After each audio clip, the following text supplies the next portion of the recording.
Weh dono yune weh kata pateni nang iki delok niki. Viral video dugaan KDRT suami ke istrinya di Kabupaten Lumajang. Polisi kini buru pelakunya. Viral video di laman grup Facebook memperlihatkan seorang pria secara emosional mengancam akan menghilangkan nyawa wanita yang berada di sampingnya pada Kamis 14 September kemarin.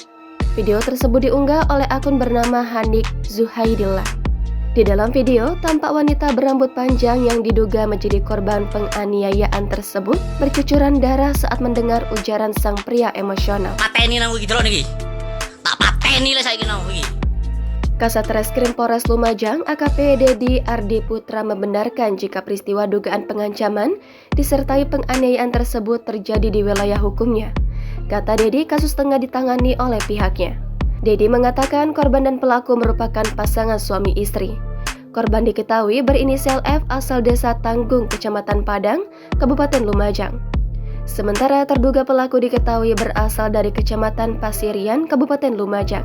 Peristiwa dugaan kekerasan dalam rumah tangga tersebut diketahui terjadi sebulan lalu, tepatnya pada awal Agustus 2023.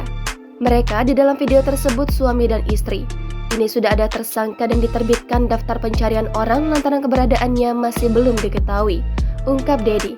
Secara kronologis, Dedi menjelaskan luapan emosi sang suami dipicu lantaran istrinya tiba-tiba menunjukkan sikap yang tidak biasa. Kronologinya, istrinya mungkin ada masalah, kabur dari rumah selama 3 hari. Dicarilah sama suaminya, ketemu di Jalan Lintas Selatan. Akhirnya dijemput ke rumah dan peristiwa kekerasan dalam rumah tangga itu terjadi. TKP di Kecamatan Padang diduga dipukul menggunakan gelas kaca di bagian dahi, ungkap Dedi.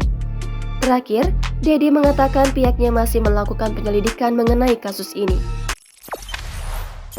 Jangan lupa subscribe, share, komen, dan like ya!